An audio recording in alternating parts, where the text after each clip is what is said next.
Dear students, welcoming once again to my online classes, that is BM Sir online classes. দেখো আজ আমরা একটা অতি গুরুত্বপূর্ণ কবিতা আলোচনা করতে চলেছি এবং সেটি হলো হেনরি লুই ভিভিয়ান ডিরোজিও রচিত to India my native land. দেখো এই যে বিষয়টা আমরা এখানে করব সেটা হচ্ছে এই কবিতাটির প্রত্যেকটি লাইন আমরা বাংলায় ব্যাখ্যা করব এবং এই কবিতাটার সারমর্ম আমরা বাংলায় জেনে নেব। তারপর পরের ক্লাসে আমরা থেকে কোশ্চেন লেখাবো। তোমরা জানো এইভাবেই আমরা গীতাঞ্জলি 50-ও একইভাবে বাংলায় ব্যাখ্যা করেছি লাইন বাই লাইন, তারপরে তার কোশ্চেন লিখিয়েছি। ঠিক তেমনিভাবেই আমরা এই কবিতাটিরও প্রথমে আমরা লাইন বাই লাইন ব্যাখ্যা করব এবং তারপর এর থেকে কোশ্চেন লিখব।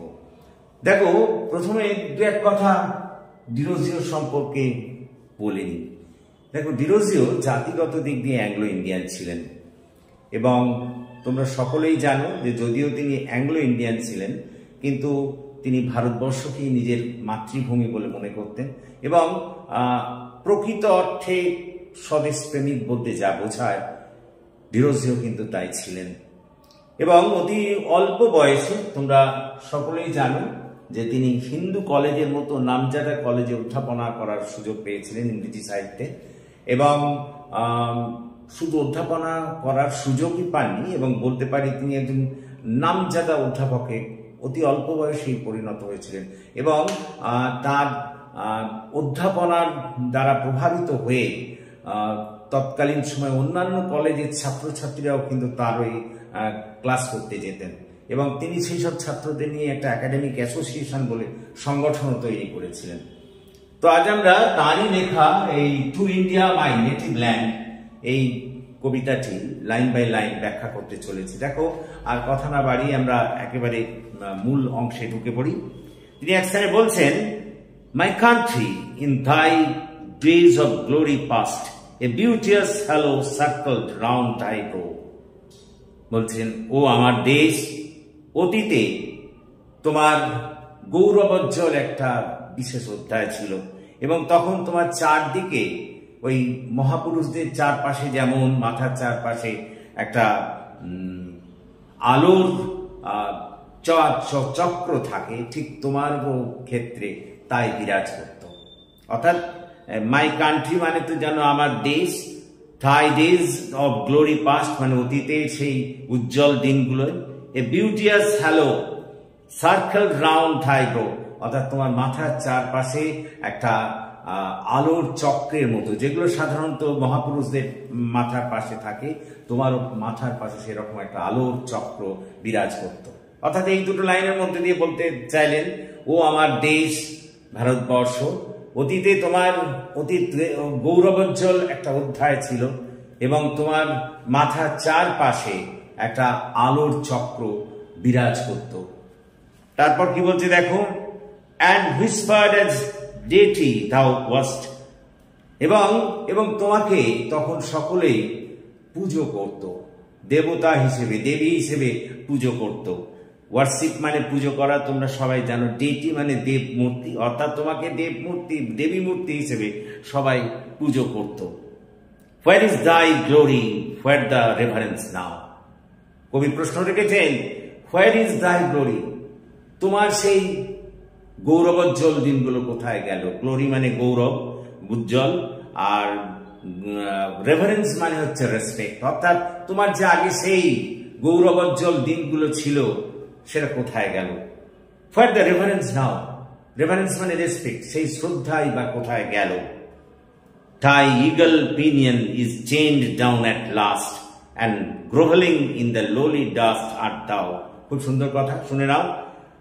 দেখো ইগল পিনিয়ন মানে, ইগল মানে তো ইগল পাখি, পিনিয়ন মানে তার ডানা, চেঞ্জ ডাউন মানে শৃঙ্খলিত হওয়া, গ্রোভলিং মানে কি বলতো আত্মসমর্পণ করা, লোলি ডাস্ট মানে ধুলোয় লুটোপুটি খাওয়া। অর্থাৎ এখানে তিনি ভারত মাতাকে ওই শৃঙ্খলিত ইগল পাখির সঙ্গে তুলনা করেছেন। অর্থাৎ বলতে চেয়েছেন একটা ইগল পাখিকে শৃঙ্খলিত করলে বেলায় বন্দি করলে সে যেমন ধুলোয় পড়ে লুটোপুটি খায়, ঠিক তেমনি ভাবে ব্রিটিশ শাসনের অধীনে ভারতবর্ষের অবস্থাও সেই হয়ে গিয়েছে। ভারত মাও আই বন্দি ওই ঈগল পাখির মতো তার সম্মান ধুলোয় লুটোপুটি খাচ্ছে, এ কথা বলতে চেয়েছেন।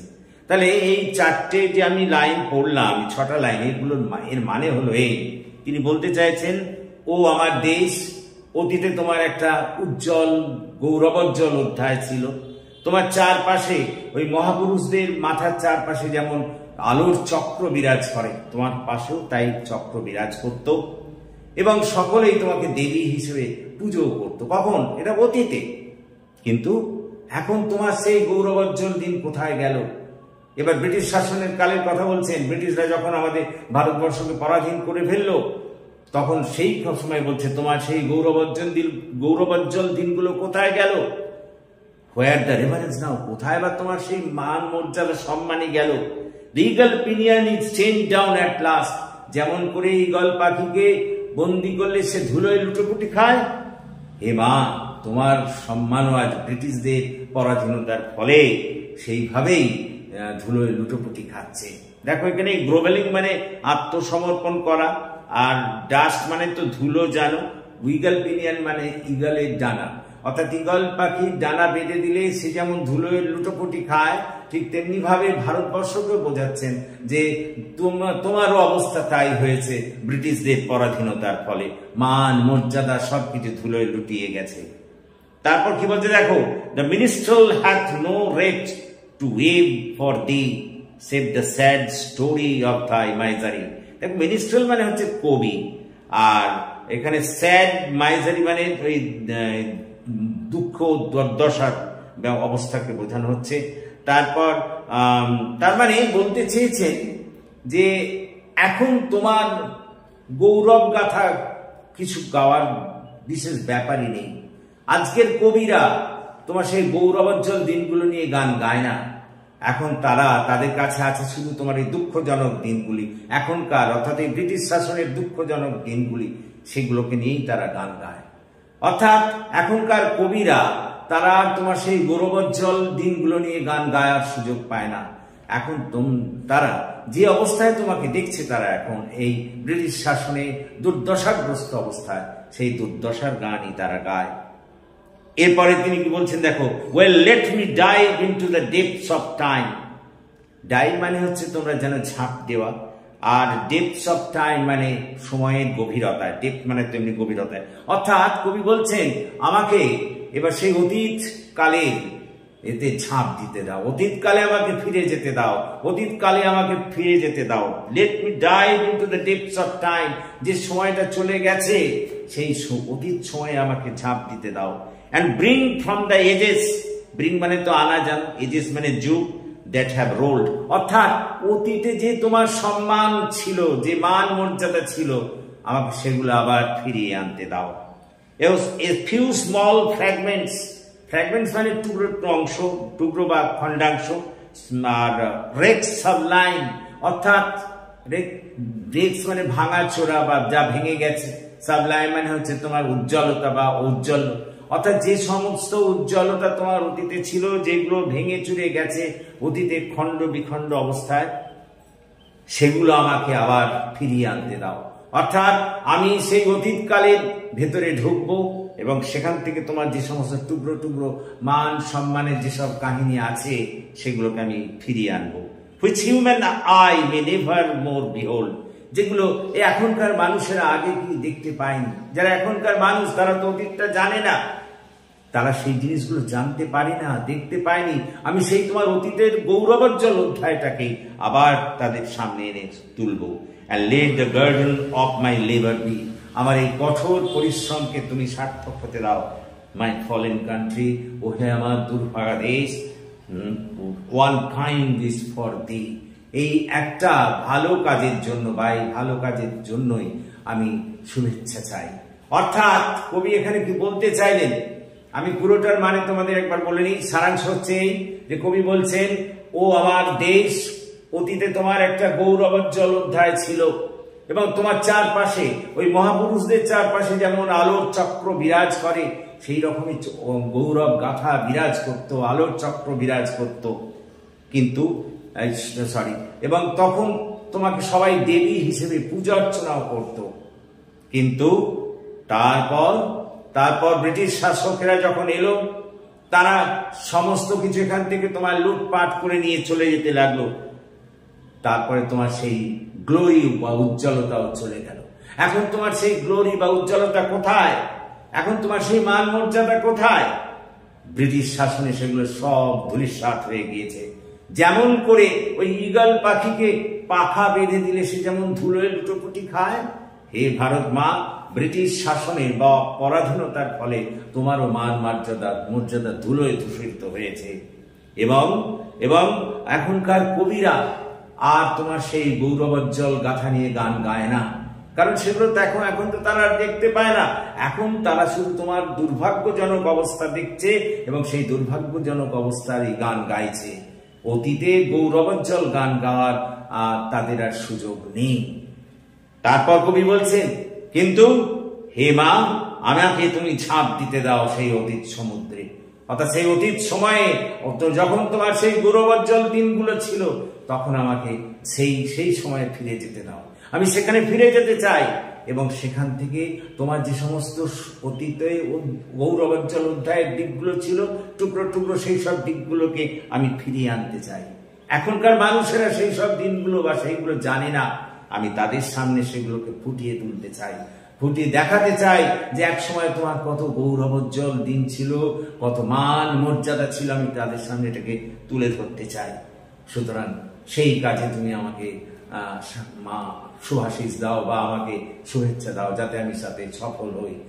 অর্থাৎ কবি এই যে কবিতাটার মধ্যে দিয়ে বলতে চাইলেন যে তার দেশের বর্তমান অবস্থার কথা বুঝিয়েছেন। অর্থাৎ ভারতবর্ষে ব্রিটিশ শাসনের ফলে মান মর্যাদা ধুলোয় ধূসরিত হয়েছে, মা পরাধীন হয়ে পড়েছে এবং সেই পরাধীন অবস্থা থেকে তাকে পুনরায় মুক্ত করার জন্য তিনি দেশের তরুণ সম্প্রদায়ের কাছে সেই অতীত দিনগুলোকে আবার ফুটিয়ে তুলতে চান, তার সেই মান মর্যাদাকে ফিরিয়ে আনতে চান দেশমান। সেই কারণেই তিনি এই কবিতাটি তরুণ সম্প্রদায়ের কাছে তুলে ধরতে চেয়েছেন এবং তার মধ্যে দিয়ে তাদের পরোক্ষভাবে এই আবেদন জানিয়েছেন যে তারা যেন সেই অতীতের কথা স্মরণ করে ভারতের মান মর্যাদা ফিরিয়ে আনার জন্য ব্রিটিশ শাসনের বিরুদ্ধে আবার লড়াই করে, ব্রিটিশ শাসকদের সরিয়ে দিয়ে মাকে যেন মুক্ত করে। অর্থাৎ এক কথা এটাকে আমরা একটা দেশাত্মবোধক কবিতা বলে উল্লেখ করতে পারি। তার মানে সোজা কথায় এই কবিতাটির মধ্যে দিয়ে বলতে চাইলেন যে হে মা, এক সময় তোমার অতীত যথেষ্ট গৌরবোজ্জ্বল দিনগুলো ছিল এবং তোমার চারপাশে ওই মহাপুরুষদের মতো একটা খ্যাতির চক্র বিরাজ করত, তোমাকে সবাই দেবী হিসেবে পুজো করত। কিন্তু হায়, ব্রিটিশ শাসন আবির্ভাবের ফলে সেই সব কিছু নষ্ট হয়ে গেল। ব্রিটিশ পরাধীনতায় তোমার সেই মান মর্যাদা ধুলোয় ধূসরিত হলো। এখানে একটা তুলনা করেছেন যে একটা ঈগল পাখিকে তার পাখা বেঁধে দিলে সে যেমন ধুলোয় লুটোপুটি খায়, মাগো, ব্রিটিশ শাসনের ফলেও তোমারও মান মর্যাদা লুটোপুটি খেয়েছে, তোমারও মান মর্যাদা নষ্ট হয়ে গিয়েছে। তাই তো আজকের কবিরা তোমার সেই উজ্জ্বল দিনগুলোর গান আর গায় না, তাদের সেই সব জিনিস আর ঝুলিতে নেই। এখন তারা তোমার এই দুর্ভাগ্যের দিনগুলো, এই দুর্দশাগ্রস্ত দিনগুলো নিয়ে গান বাঁধে। কিন্তু মা, আমি সেই তোমার অতীত কালে ফিরে যেতে চাই। সেই অতীত সময়ে তোমার যে গৌরবোজ্জ্বল দিনগুলো ছিল তার টুকরো টুকরো ঘটনা আমি তুলে আনতে চাই, এনে আমাদের সকলের সামনে, যে মানুষেরা এই সব দিনগুলো দেখেনি তাদের সামনে তুলে ধরতে চাই, বোঝাতে চাই যে মা তোমার কত খ্যাতি, কত মান মর্যাদা ছিল। এই কথা বলে আমি তাদের পুনরায় অনুপ্রাণিত করতে চাই সেই দিনগুলো ফিরিয়ে আনার জন্য, যাতে এই সব ঘটনা দেখে তারাও অনুপ্রাণিত হয়ে ব্রিটিশ শাসনকে সরিয়ে দিয়ে তোমাকে মুক্ত করতে পারে। মা, আমার সেই শ্রমকে তুমি সার্থক করে তোলো। এই হচ্ছে মূল কবিতার অংশ। আশা করি তোমরা বুঝতে পেরেছ। সুতরাং আজকে এই পর্যন্তই আমরা থামবো। পরের দিন আমরা এই কবিতাটির থেকে যেসব কোশ্চেন হয়, প্রশ্ন হয়, সেগুলোকে লিখবো। So thank you for watching and listening. Please comment, share and subscribe my channel.